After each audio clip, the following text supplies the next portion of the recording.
खास पेशकश हमारी, जी हाँ, हर वीकेंड पे हम आपके सामने आते हैं। बाजार में आगे क्या हो सकता है इसका विश्लेषण करने की कोशिश एक खास मेहमान के साथ हम करने की कोशिश करते हैं। लेकिन बीता हफ्ता काफ़ी शानदार रहा। जिस तरीके से धुआंधार रैली बाजार के अंदर आती हुई दिखाई दी, खासतौर से ईरान इजराइल युद्ध विराम के बाद, और अब बाजार सब लोग मान के चल रहे हैं कि कब लगेगा नया हाई। यही आज हमने अपना थंब भी बनाया कि जल्द बनेगा नया हाई। तो वो क्या ये जुलाई सीरीज में संभव है या फिर अंतर्राष्ट्रीय संकेत कुछ इस तरीके से बनते हुए दिखाई देंगे जो बाजार की दिशा को रोकने के लिए की कोशिश करेंगे। कई तरह की प्रतिक्रिया आ रही। बहुत लोगों का मानना है कि हो सकता है कि जुलाई सीरीज में बन जाए, कुछ लोग कह रहे हैं दिवाली तक का समय लग सकता है। इसी पर बातचीत करते हैं और आगे क्या रणनीति रहेंगी, किस तरह का अंतर्राष्ट्रीय सिनेरियो बनता हुआ दिखाई दे रहा है, कौन से सेक्टर चलेंगे। इस पर बातचीत करने के लिए विशेष मेहमान के तौर पर हमारे साथ मौजूद हैं सुनील सुब्रमण्यम सर। सुनील सर, बहुत बहुत स्वागत आज की इस विशेष चर्चा में जुड़ने के लिए। बहुत बहुत वेलकम सर आज की इस चर्चा का हिस्सा बनने के लिए। सर, बहुत लास्ट टाइम जब आपसे बात हुई थी, हमने जब प्रोग्राम किया था, काफ़ी सारी अनसर्टेनिटी थी सर। उसके बाद युद्ध हुआ, उसके बाद से हमने देखा कि ईरान इजराइल की समस्या निकल के आई, रियल अर्थ की समस्या अभी भी बनी हुई है जो चाइना से कंसर्न आ रहे हैं। अंतर्राष्ट्रीय बाज़ारों ने भारतीय बाज़ारों को बहुत प्रभावित किया है। अभी ईरान इजराइल युद्ध विराम के बाद क्या और कोई हर्डल इंटरनेशनली आपको दिखाई दे रहा है, या फिर आपको लगता है कि घरेलू फैक्टर्स अब दोबारा प्ले करते हुए दिखाएंगे और जो पॉजिटिव हमारे यहाँ के फैक्टर्स हैं वो अब डोमिनेट करते हुए दिखाई देंगे क्या बाजार के अंदर? देखिए, और एक अनिश्चितता मैं कहूँगा वो है बीटीए। ठीक है, क्योंकि देखिए कल भी आपने देखा होगा ट्रम्प की ट्वीट ने उसने बताया कि मैं बड़ा डील इंडिया के साथ करने वाला हूँ। अब ये खबर तो अच्छी है, मगर क्या है कि किसी भी डील में आपको दोनों तरफ आपको एक तरफ कोई भी जीत नहीं हासिल कर सकता है। ये सिंपल सी बात है। डील में नेगोशिएशन होते हैं, कुछ दाव में लगाना पड़ता है, कुछ जीते हैं कुछ हारते हैं। तो बीटीए का जो अनसर्टेनिटी है वो एक चीज है जहां पर एफआईआई एक स्ट्रॉन्ग सेक्टरल कॉल इंडिया में लेने से इनकार कर रहे हैं अभी, और डोमेस्टिक लोगों भी उसी को फॉलो कर रहे हैं। तो ये बात है कि एक तरफ बीटीए साइन हो जाएगी तो एक अनसर्टेनिटी का माहौल हट जाएगा, मगर बीटीए के अंदर कौन से सेक्टर को एक बूस्ट मिलने वाला है, कौन से में थोड़ी नमी आएगी, ये आपको बीटीए के डिटेल्स आने पर ही दिखेगा। तो नेचुरली वो सेक्टोरल रोटेशन होगा। तो वो एक बात है जो कि मार्केट को शायद अगले हाइज, अगर बीटीए इंडिया के लिए बहुत पॉजिटिव निकली तो नए हाइज मान लीजिए जल्द ही जुलाई में आ सकते हैं।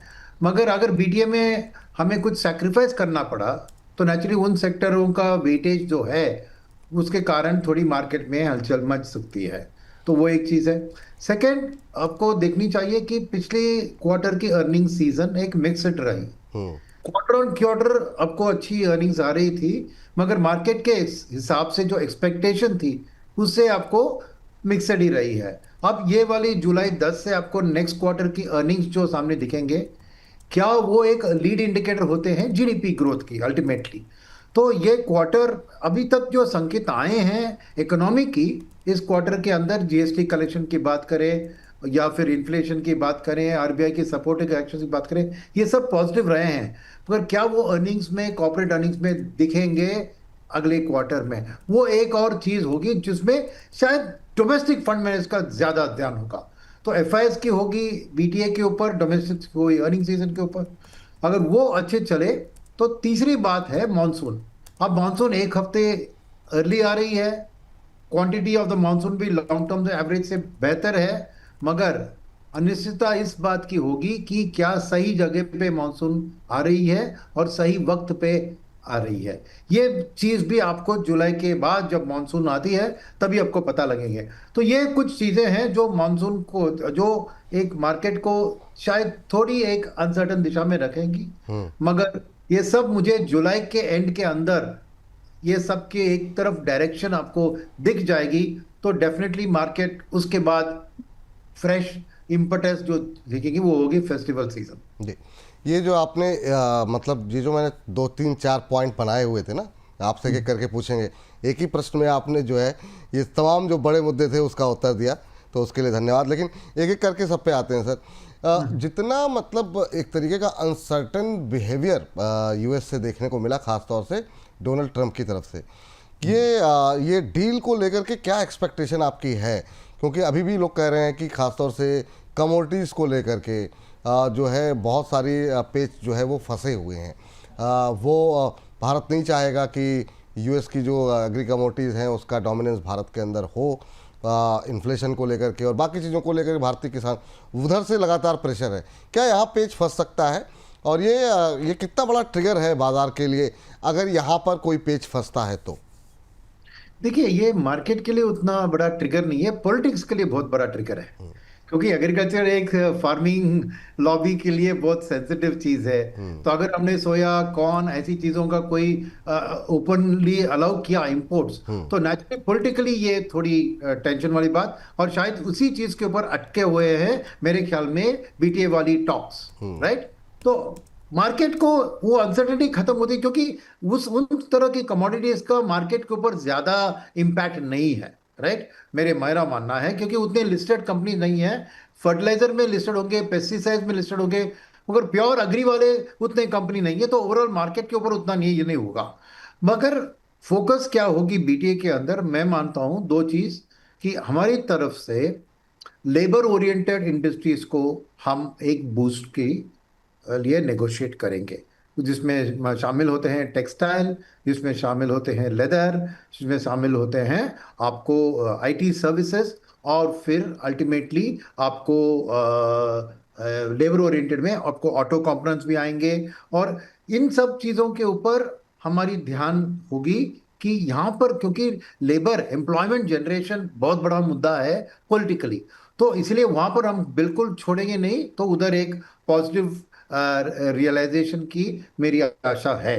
At the same time US से हमें जरूर कुछ ना कुछ खरीदना होगा, नहीं तो ये डील हो नहीं पाएगी। तो क्या खरीद सकते हैं? नेचुरली हाई एंड ऑटोमोबाइल्स, जहाँ पे टेस्ला एक तरफ है या हार्ली डेविडसन एक तरफ है, वहाँ पे कुछ कंसेशंस तो हमें देने पड़ेंगे, नंबर वन। नंबर टू होगी शायद डिफेंस में कुछ एडवांस्ड इक्विपमेंट, जो लाइक से कहते हैं ना, ये F-52 वाली प्लेन जो बहुत एडवांस्ड है, तो शायद उनके लिए कुछ डील अनाउंस हो सकती है। और तीसरी बात जो यूएस से हमें खरीदना होगा मेरे ख्याल में, वो है तेल। क्योंकि अल्टीमेटली क्या होता है कि तेल का दाम तो इंटरनेशनली फिक्स होता है, वो यूएस के कंट्रोल में नहीं होता है उतना। तो शायद तेल अगर हम कमिट करेंगे, तो ट्रेड बैलेंस जो होता है कि इंडियन एक्सपोर्ट्स और टू अमेरिका और अमेरिकन एक्सपोर्ट्स टू इंडिया, वो बैलेंस भी अमेरिका के लिए बहुत इंपॉर्टेंट है। तो अभी $50 बिलियन का हमारा सरप्लस है। और मगर जो बात हुई थी मोदी की फर्स्ट ट्रंप की तरफ जो विजिट हुई थी ट्रंप के इलेक्शन के बाद, वहां पे $190 बिलियन से $500 बिलियन का ट्रेड वॉल्यूम का बढ़ना, उसके ऊपर बातचीत हुई थी। तो उस 500 में मैं मानता हूं कि आपको यूएस से भी ज्यादा एक्सपोर्ट इंपोर्ट करना होगा। और यही तीन चीज होंगे, हाई वैल्यू ऑटो, और उसके अलावा प्रोबेबली लिकर एंड स्पिरिट्स, जैसे हमने यूके बीटीए में अग्री किया है, जो हाई एंड विस्की या ऐसी वो चीज में हम उन पे अपना ट्रेड ये वॉल्यूम बढ़ाने की कोशिश करेंगे। और हमारी तरफ से लेबर ओरिएंटेड एक बहुत बड़ी बात होगी। इसमें एक अनसर्टन वाली बात बीच में जो हटकी है, जी। जहां पे हम क्लियर ही नहीं कह सकते, वो है फार्मा। क्योंकि फार्मा ने, ट्रंप ने बार बार कहा कि मैं फार्मा पे कुछ लगाने वाला हूं, टैरिफ टैरिफ, और वो इंडियन एक्सपोर्ट्स के लिए बहुत इंपॉर्टेंट है, मगर चाइना से भी वो बहुत इंपोर्ट करते हैं। तो फार्मा के ऊपर अभी ट्रंप का स्टैंड क्लियर नहीं है, और बीडीए के अंदर वो किस तरह शामिल होगा, ये एक क्लैरिटी मार्केट को जरूरत है, क्योंकि फार्मा इंडेक्स एक सिग्निफिकेंट इंडेक्स है मार्केट के अंदर। जी। सर अभी जो है ना, अभी हमने देखा जिस तरीके से हाल फिलहाल में एक तो युद्ध का जो स्थिति बनी हुई थी वो तो कंसर्न बना हुआ था। आगे चल करके क्या जिस तरीके से दुनिया भर में माहौल बिगड़ता हुआ दिखाई दे रहा है, ये सारी चीज़ें पूरी कंप्लीट हो गई हैं या आपको लगता है आगे भी इस तरह की युद्ध जैसी स्थितियां बीच बीच में आती रहेंगी? क्योंकि एक बड़ी चिंता बन गई है लगातार, जितना शार्प वोल्टिलिटी हमने क्रूड की प्राइसेस में देखी, तो ये आगे चल करके क्या सिचुएशन के अभी के लिए शांत हो गई है या आगे मुश्किलें और बढ़ सकती हैं? नहीं, मुझे देखिए, रशिया यूक्रेन वॉर तो अभी चालू है, वो खत्म होने का कोई दिख नहीं रहा है बात। सेकंड, ये इसराइल वाली बात मुझे समझता हूँ कि ये एकदम करीबन एंड में आ गई, क्योंकि आई थिंक उनका जो पर्पस था कि ईरान के न्यूक्लियर इंस्टॉलेशन को भारी नुकसान पहुंचाना, आई थिंक अमेरिका की मदद से वो हो चुका है, क्योंकि अब वो है। Second, I think Iran Israel के लिए भी ये बहुत महंगा पड़ा ये वॉर। तो शायद उनके खजाने अभी खाली होंगे और शायद वो यूएस से कुछ भी पैसा बोरो करने की कोशिश करेंगी। तो अब वो फ्रेश युद्ध के लिए मेरे सामने तैयार नहीं है। तो मिडिल ईस्ट में इसराइल और अरब वर्ल्ड यही मेन है। तो इसके अलावा दुनिया में अफ्रीका के अंदर कुछ भी होती है तो वो उतना फर्क नहीं पड़ता है। और चीन भी आज उस स्थिति में नहीं है कि कहीं पे एक मिलिट्री एग्रेशन को दिखा पाए। तो मेरे ख्याल में जियोपॉलिटिकल वॉर रिलेटेड अनसर्टेनिटी हमारे पीछे है, क्योंकि अमेरिका ने भी वो अटैक करके बता दिया कि जरूरत पड़े तो हम अटैक करेंगे। तो वो एक कंट्रोलिंग फैक्टर है। मगर जियोपॉलिटिकली टैरिफ का अभी पूरा खत्म नहीं हुआ है। तो जियोपॉलिटिक्स में एक तरफ वॉर की बात है, दूसरी ट्रेड की बात है। तो ट्रेड वॉर का अभी अंत के नजदीक पहुंच गए मैं समझता हूं। मेरे ख्याल में क्रिसमस के अंदर शायद जिनके साथ डील करना हो अमेरिका कर चुकी होगी, और उसके बाद ये अगले साल 2026 में ये वाली बात नहीं उठेगी। जो भी मानते हैं वो हो जाए। ये नौ मगर जी एक जो तो तेल के बारे में आपने पूछा इसके संबंधित, तो ट्रेड वॉर का इंपैक्ट ट्रेड क्रूड के ऊपर पॉजिटिव है इंडिया के लिए, क्योंकि ट्रेड वॉर के कारण जो भी स्लोडाउन आता है उसके कारण तेल का डिमांड घटेगा। तो नेचुरली सप्लाई डिमांड की सिचुएशन में आपको तेल के दाम घटते हुए दिखेगी। तो वो एक पॉजिटिव है। वेरस कोई वॉर रिलेटेड सिचुएशन तभी आपको तेल बढ़ती हुई दिख रही है। तो जैसे मेरा एक रीड है, अभी वॉर का उतना ज्यादा एक एक्सपेक्टेशन नहीं है और ट्रेड वॉर का भी अंत नजदीक है। तो मेरे लिए क्रूड एक स्टेबल 65 टू 67 68 या मे बी 70 तक मैक्सिमम रेंज में ट्रेड करेगा।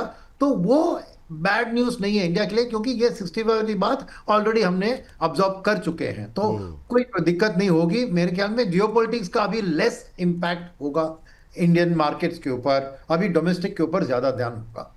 अब सर ये जो तारीख नज़दीक आ गई है जुलाई 9 की, कल यूएस मतलब हमने गुरुवार को देखा कि एक अच्छी रैली देखने को मिली यूएस मार्केट में, इस एक्सपेक्टेशन में कि शायद जो है वो ये टाइम जो है 9 जुलाई का वो एक्सटेंड हो। एशियाई मार्केट में भी हमने देखा काफ़ी अच्छा मूव फ्राइडे को देखने को मिला। ये क्या एक्सपेक्टेशन है, क्या ये जो समय सीमा निर्धारित की गई, क्या आपको लगता है उसमें 1-2 महीने का अभी और एक्सटेंशन होगा? क्योंकि बहुत सारे देश ऐसे हैं जहाँ पर तो अभी डील कुछ हुई नहीं है, कोई बात फाइनल हुई नहीं है। और क्या ट्रंप ये रिस्क लेंगे फिर से दुनिया के ऊपर टैरिफ लगाने का, जिस तरह का विरोध उनका हो रहा है देश में?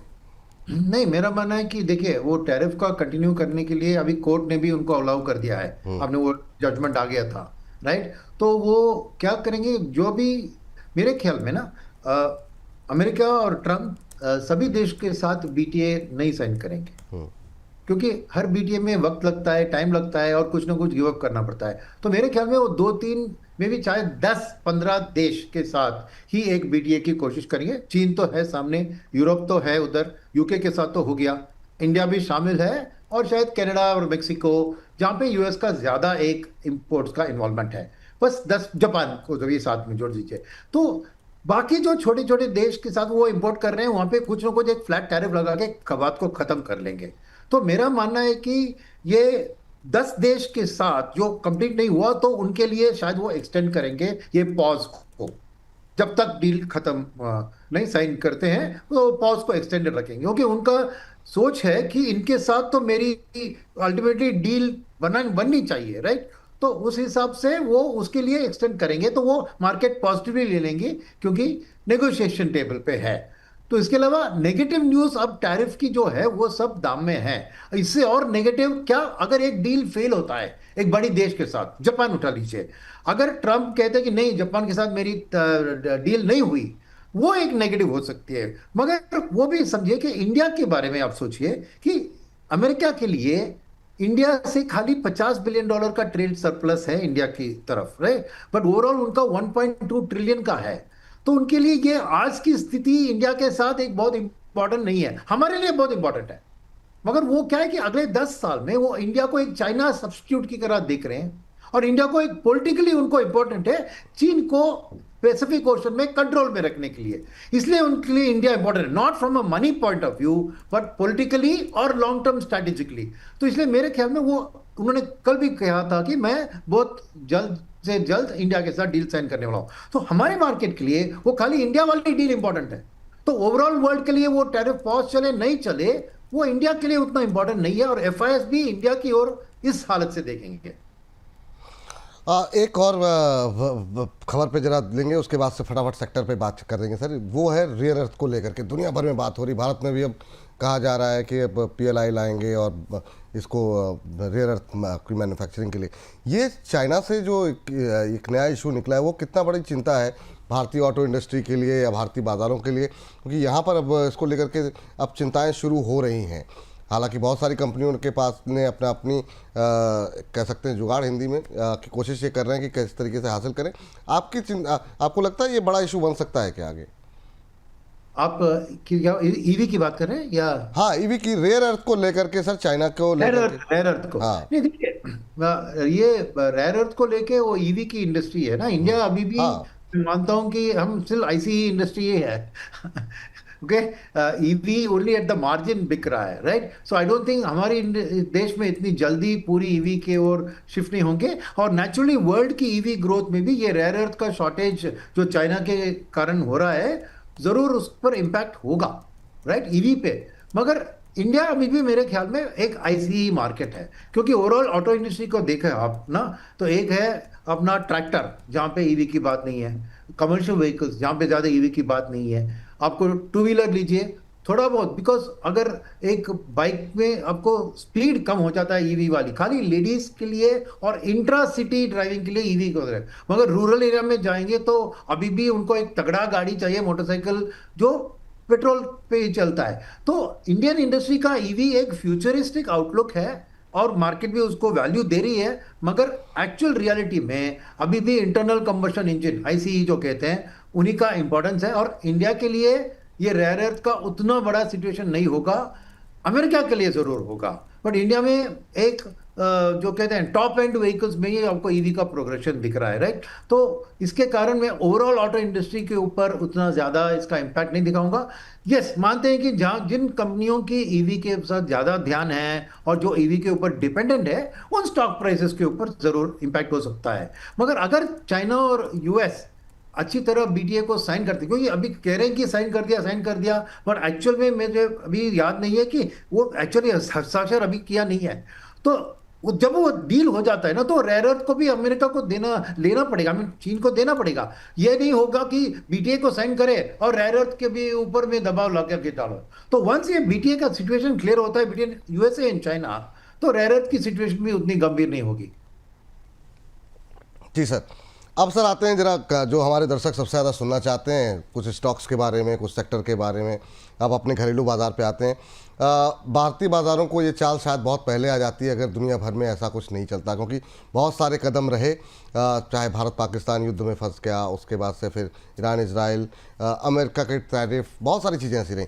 पर अगर घरेलू बाज़ार पर देखें, मानसून ऑन टाइम है अभी तक, जो नंबर्स हैं, आगे चल के देखते हैं किस तरीके से चीज़ें निकल के आती हैं। Q1 रिजल्ट से क्या कुछ एक्सपेक्टेशन है आपकी? वो अब ज़्यादातर लोग ये मान रहे हैं कि शायद इस बार जो है पिछली बार से बेहतर क्वार्टर हमारा ये रहना चाहिए। तो क्या सर कैसे देख रहे हैं आप? अगर सब कुछ स्मूथ रहा तो अभी कौन से सेक्टर, कौन सी थीम पकड़ने का वक्त है अभी? देखिए, मैं एक्चुअली कहूँगा कि आपको ग्रोथ स्टोरी सबको पता है, अभी पब्लिक न्यूज़ में है, तो में किसी से भी आपके दोस्तों से पूछो तो बोलेंगे इंडिया की स्टोरी अच्छी है, तो किसी को डाउट नहीं है, राइट? तो क्या होता है ऐसी स्थिति में, क्या होता है वो दाम में ऑलरेडी फैक्टर इन हो जाता है। तो अब सरप्राइज ढूंढना है तो कॉन्ट्रा कॉल लेना है, और कॉन्ट्रा कॉल लेना है तो खाली हम इस ग्रोथ को ढूंढते हुए शॉर्ट टर्म माने 1 साल 1.5 साल के लिए आप उस ग्रोथ के पीछे भाग के आप पैसा नहीं बना सकते एक्सेप्ट फॉर नॉर्मल रिटर्न। ये समझना चाहिए, क्योंकि जब इंफॉर्मेशन सबको आ जाती है ना, तो आपको मार्केट में नॉर्मल पैसा ही बनता है, आपको एक एक्स्ट्रॉर्डिनरी रिटर्न नहीं बनेगा। तो एक्स्ट्रॉर्डिनरी रिटर्न बनेगा जहां पे आप रिलेटिव वैल्यू को ढूंढ सकोगे, और वो होगा अगर आप मनी फ्लो की पॉकेट्स को देखेंगे और देखेंगे कहां पे मनी फ्लो इतनी महीने तक आया था और अभी कहां से आने वाला है। क्यों मैं ये इतने डिटेल में बता रहा हूं कि वाईटीडी के आंकड़े लीजिए, मेरे को अगर मार्केट का एक इन्वेस्टमेंट वाला व्यू लेना है 1.5 साल की आउटलुक के लिए, तो वाईटीडी के आंकड़े देखें तो क्या दिख रहा है सामने। मैं 2-3 चीज आपको बताऊं। फर्स्ट, डीआईएस ने करीबन 3.5 लाख करोड़ का खरीदारी किया है, एफआईएस की रही 1 लाख करोड़। सो क्लियरली ये 6 महीनों में डीआईएस ने मार्केट को चलाया है। एफआईएस की वॉलेटाइल भी रही और not at all comparison to DI flows. Okay, अब ये बात याद रखिए। अब फ्यूचर में क्या मैं बता रहा हूं, फ्यूचर में मार्केट चलेगी एफआई की वापसी से, क्योंकि डीआई का फ्लो कांस्टेंट है। जो पिछले 6 महीने में था वही गिव और टेक +10% अगले 6 महीने में, अगले साल में होगा, क्योंकि एसआईपी बुक जारी है, डोमेस्टिक इन्वेस्टर का फेथ मार्केट्स में जारी है, इकोनॉमी पे जारी है। तो same level of buying by DIs रहेगी, मगर बदलाव आएगी एफआईएस की वापसी से। मैं क्यों बता रहा हूं कि पिछले 6 महीने में अगर आप मार्केट की रिटर्न्स देखें तो कुछ हाईलाइट में बताऊं, 8% रही निफ्टी की रिटर्न, मिड कैप की खाली 3% और स्मॉल कैप का 100 का 1% और 250 का नेगेटिव है। यानी डिस्पाइट डोमेस्टिक बाइंग आपको लार्ज कैप को ही सपोर्ट मिला, क्योंकि डोमेस्टिक फंड मैनेजर ने अपना पैसा लार्ज कैप्स के ऊपर डाला है, क्योंकि उसके पहले मिड एंड स्मॉल कैप्स का इतना रनअप हुआ था, इतना वॉलिटिलिटी हुआ था, तो वहां पे उन्होंने कम खरीदारी करी है और ज्यादा उन्होंने लार्ज कैप में करी है। मगर इसके बावजूद अगर सेक्टरली आप देखें तो कहां खरीदारी की है और कहां नहीं की, तो खरीदारी उन्होंने कहा किया है इंफ्रा में, खरीदारी उन्होंने किया है प्राइवेट बैंक में, राइट। तो अगर आप देखें अभी, तो अगर एफआईएस की वापसी आएगी तो कहां नहीं खरीदारी की, आईटी में नहीं की। आईटी का है -10% रिटर्न, निफ्टी का +8, यानी आईटी सेक्टर का 18% का अंडर परफॉर्मेंस है। क्यों? क्योंकि डोमेस्टिक फंड मैनेजर ने आईटी को इस टैरिफ के माहौल में, यूएस इकोनॉमी के स्लोडाउन में उन्होंने ध्यान नहीं दिया। मगर जब एफआईएस वापस आएंगे उनका ध्यान आईटी के ऊपर हुआ और होगा। और रिसेंट फ्यू डेज की बात देखें आप, आईटी का रिकवरी हो रहा है और एफआईएस की वापसी के साथ, तो मेरे लिए एक स्ट्रॉन्ग कॉन्ट्रा कॉल होगा आईटी सेक्टर, क्योंकि जब एफआईएस वापस आते हैं उसी पे आपको एक रिलेटिव मूव अप दिखने को मिलेगी। सेकंड चीज, डोमेस्टिक के ऊपर आप ध्यान दें तो ऑटो रीजनेबली चला है 5% वर्सेस 8%, मगर रियल्टी -8% है, कंज्यूमर ड्यूरेबल -8-9% है। तो डोमेस्टिक में क्या हो रहा है कि फंड मैनेजर्स इस अर्निंग सीजन का, आपने पूछा कि Q1 में क्या है, कंज्यूमर डिमांड के ऊपर ध्यान होगा, क्योंकि उसमें बहुत के शेप्ड रिकवरी चली है इतनी साल महीनों से।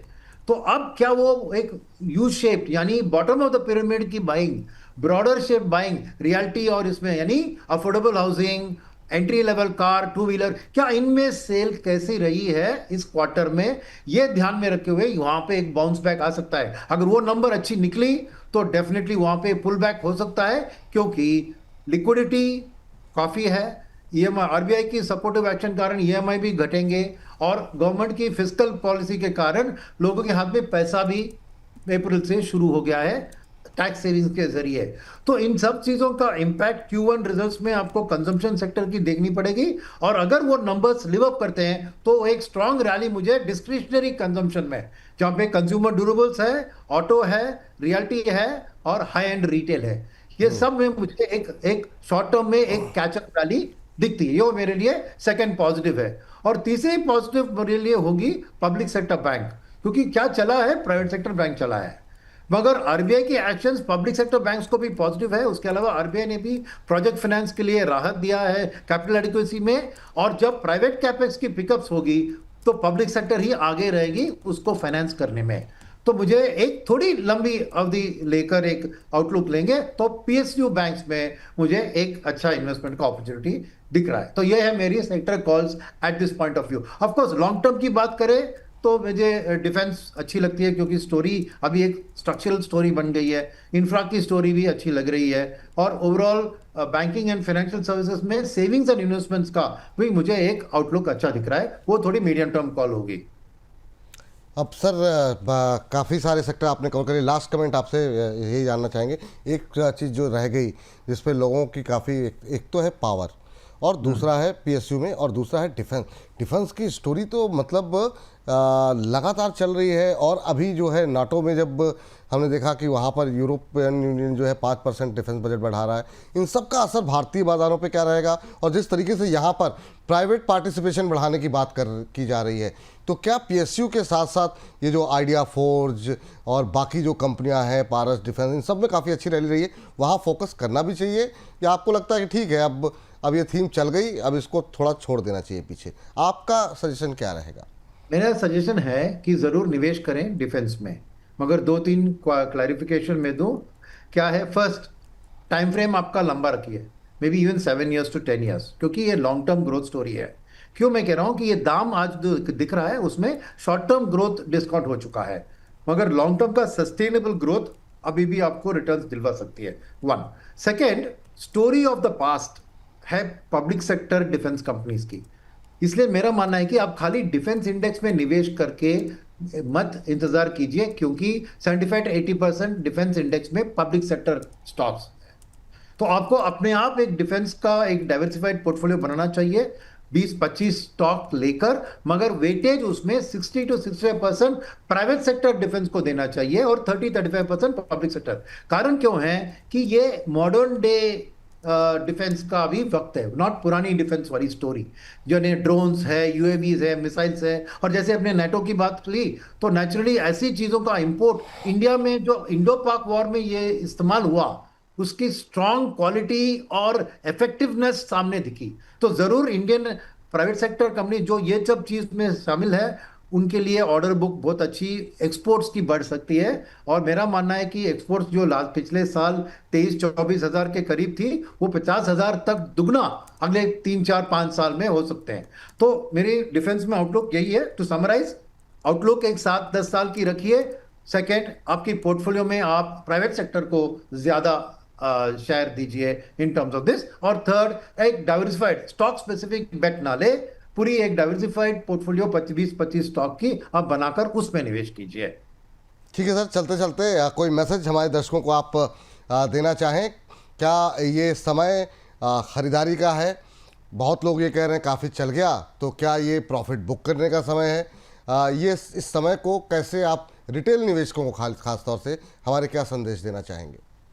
मैं कहूँगा कि भारत पे भरोसा रखें, एफआईएस पे भरोसा रखें और ज़रूर निवेश करें, मगर शॉर्ट टर्म में आउटलुक मत रखिए, क्योंकि फ्लोज का अनसर्टेनिटी, जियोपॉलिटिकल अनसर्टेनिटी के कारण शॉर्ट टर्म में उतार चढ़ाव आ सकता है, मगर मीडियम टर्म के लिए आज से बेहतर मौका आपको नहीं मिलेगा निवेश करने के लिए।